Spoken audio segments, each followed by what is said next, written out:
Hello les amis, je vous retrouve pour une nouvelle vidéo sur le basket en NBA et le suivi des San Antonio Spurs et surtout de Victor Wembanyama. Et cette nuit, les San Antonio Spurs ont renversé les Golden State Warriors en gagnant 104-94, un match mené quasiment jusqu'au début du quatrième quart-temps par les Warriors. Et puis après, ça a été une invasion de la part de San Antonio. Ils ont réalisé un match plein et Wemby a été fantastique. Il a marqué des paniers importants. Il a aussi fait des passes décisives énormissimes et donc le match a été complètement renversé pour un carton de folie, un dernier carton de folie. Alors on va revenir dans cette vidéo sur les statistiques du match en détail avec les stats des deux équipes et des joueurs. On verra aussi les stats de Wemby sur ce match avec ses meilleures performances sur un match. On verra le classement des Spurs dans la conférence Ouest à l'issue de cette nouvelle victoire. C'est la troisième d'affilée pour les Spurs. C'est vrai que Wemby il a raté 3 matchs suite à une blessure et donc ça faisait du bien, ça faisait plaisir de le retrouver sur le terrain. On verra également les stats de Wemby dans sa carrière NBA. On verra les stats de Wemby à 20 ans, 21 ans dans l'histoire de la NBA, puis aussi dans l'histoire des San Antonio Spurs. Et puis à la fin, on fera un petit focus sur le prochain match des San Antonio Spurs en espérant que Wemby puisse enchaîner. Alors, dans cette rencontre, Wemby, c'est quand même 25 points, 7 rebonds, 9 passes, 3 contre, une interception. Voilà, ça commence à prendre vraiment une très très bonne tournure. Et il a été encore plus performant quand il ne jouait pas pivot. Et quand c'était Collins euh, ah, j'ai mangé le nom, bah, je vous le dirai après, qui jouait pivot. Et donc c'est à ce moment-là où il était beaucoup plus performant. Voilà, Mamukelashvili. C'est pas facile à prononcer. Et c'est vrai que dans ces périodes-là, il devient encore plus performant parce qu'il peut écarter à 3 points, tirer à 3 points. Et c'est vrai que quand il y a un pivot en plus dans la raquette pour faire le boulot, eh ben ça amène quelque chose encore de plus fort. Je trouve qu'il peut se balader, une sorte de Kevin Durant un petit peu, mais avec une taille beaucoup plus grande. Alors donc le match premier quart-temps, c'est vrai que Golden State a mené quasiment tout le match, hein, 29-17 mené par Golden State, puis 21 partout au deuxième quart-temps. Les Spurs gagnent le troisième 33-31. Il y avait quand même 10 points d'avance pour les Golden State Warriors à l'entame du dernier quart-temps et les Spurs ont gagné 33-13 le dernier quart-temps. Ils ont été monstrueux, franchement. C'est une performance énormissime. Et donc c'est vrai que bah, ça fait plaisir de voir une telle performance. Alors dans les statistiques d'équipe, les Spurs n'ont pas été très adroits à 3 points puisqu'ils ont tourné qu'à 28%, 32% pour les Warriors. Les Warriors, on a noté 20 points pour Wiggins. Stephen Curry n'a mis que 14 points. Il n'a pas fait un très bon match, hein, avec 5 passes et 7 rebonds. Après, sinon, un point pour Draymond Green, il n'a pas été très performant, 0 sur 5 au tir. On a aussi 11 points pour Lindy Waters 3 et puis 12 points pour Tress Jackson Davis. En sortie de banc, Bud Hill, 11 points. Voilà, ils ont été très collectifs, on va dire, les Warriors, mais ça n'a pas suffi sur la dernière ligne droite. Les Spurs de leur côté, on a Victor qui met 25 points, 19 points pour Stephen Castle. Vraiment, il continue de progresser. Je trouve que c'est un sacré joueur. Ça, c'est une bonne trouvaille. Harrison Barnes, 7 sur 8 au tir, 22 points. Très performant. Chris Paul, 9 points, 7 passes. Décisif dans les moments importants. Après, il n'y avait pas Vassell, il n'y avait pas Keldon Johnson aussi qui était absent pour cette rencontre, et puis Jeremy Sochan qui est toujours blessé. Donc il y avait quand même 3 joueurs importants qui manquaient. C'est vrai que Vassell et Keldon Johnson, c'est plutôt des sixième hommes, mais bon, ils jouent quand même 25-30 minutes par match, et ils apportent. Et puis Jeremy Sochan, qui c'est un titulaire, ben, c'est vrai qu'il manque aussi. Et là, Julien Champagny, il n'a pas été très adroit, il a fait 1 sur 8 à 3 points, mais voilà, les Spurs l'ont remporté grâce à un énorme Victor dans les moments clés du match. Alors pour les interceptions, les ballons perdus, les Spurs n'ont perdu que 9 ballons et les Warriors 10 ballons. Donc vous voyez, il y a quand même du positif, même si Victor il en perd 4. Mais avec sa taille, c'est vrai que c'est pas facile. Il fait 9 passes décisives à côté parce qu'il prend beaucoup de risques avec les passes décisives. Allez, on va aller voir maintenant le classement des San Antonio Spurs. Alors les Spurs sont 11e de la conférence Ouest avec 9 victoires et 8 défaites malgré 3 victoires d'affilée. Ils sont derrière un grand groupe, hein, tout simplement. Il a quand même 5 équipes devant eux qui ont perdu 7 matchs, puis 3 équipes après au-dessus qui ont perdu 6 matchs, donc ils sont vraiment pas très loin. S'ils continuent à enchaîner les victoires, ils peuvent rentrer dans les 10 et dans les 8. Ça tient à rien. Là, avec une ou deux victoires de plus, eh ben écoutez, ça peut changer tout le classement. Donc j'ai hâte de voir la suite.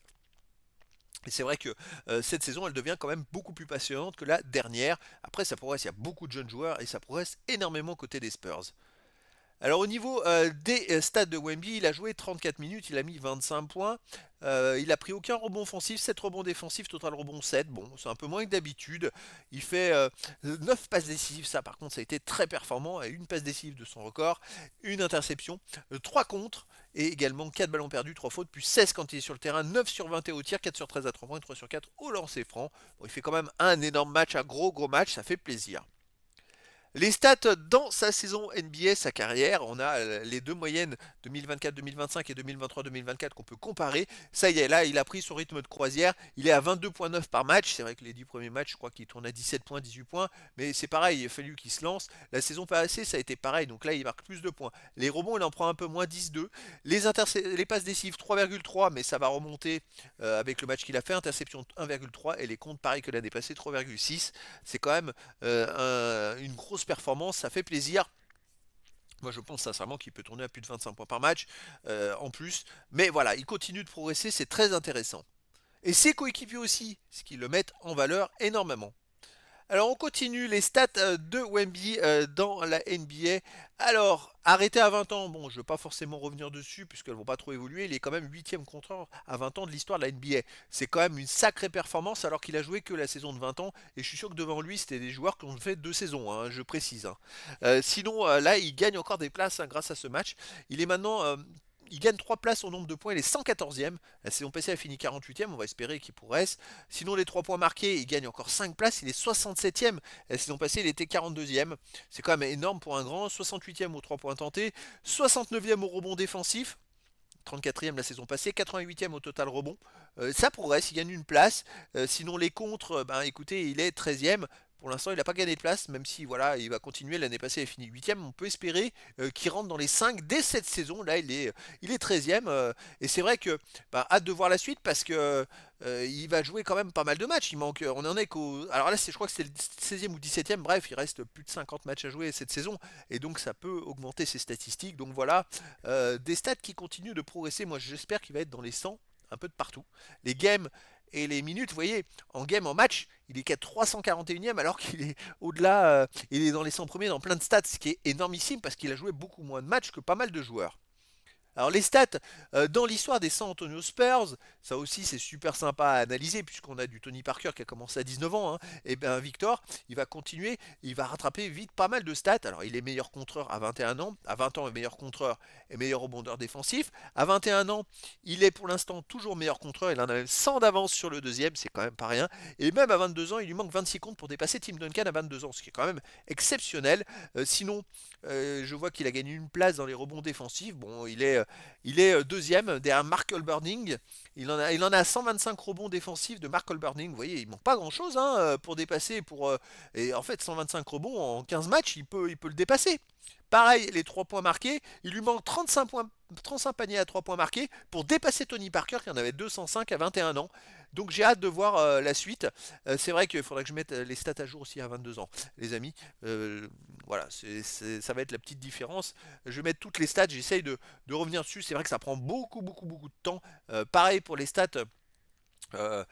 Saison de toute saison confondue, totale saison, il est 13e, 13e contreur dans l'histoire des San Antonio Spurs en NBA. Alors les stats pour les Français, ben pareil, il va falloir que je les mette à jour aussi. Alors c'est parti, la prochaine rencontre des San Antonio Spurs, ce sera... Non, c'est pas le 12, c'est le 27 novembre.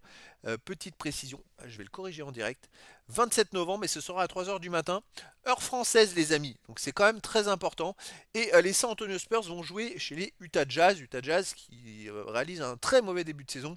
4 victoires, 12 défaites. À domicile, c'est 2 victoires et 5 défaites. Les Spurs, donc 9-8 à l'extérieur, 1 victoire, 5 défaites. Alors ça serait très intéressant de voir comment ils vont se comporter les Spurs à l'extérieur. Est-ce qu'ils sont capables, chez les équipes un peu plus faibles, d'aller faire des résultats, justement, parce que ça va être important s'ils veulent espérer pouvoir être dans les 8 pour aller jouer les playoffs. Donc ça vraiment, il va falloir surveiller. Et puis aussi tous les blessés, est-ce qu'ils vont revenir ou pas? Est-ce que voilà, qui va être préservé? Est-ce que Victor va jouer? Bah écoutez, je vous donne rendez-vous pour la suite des aventures de Wemby en NBA et puis la suite surtout des aventures des San Antonio Spurs. Voilà les amis, je vous dis à très bientôt pour une nouvelle vidéo.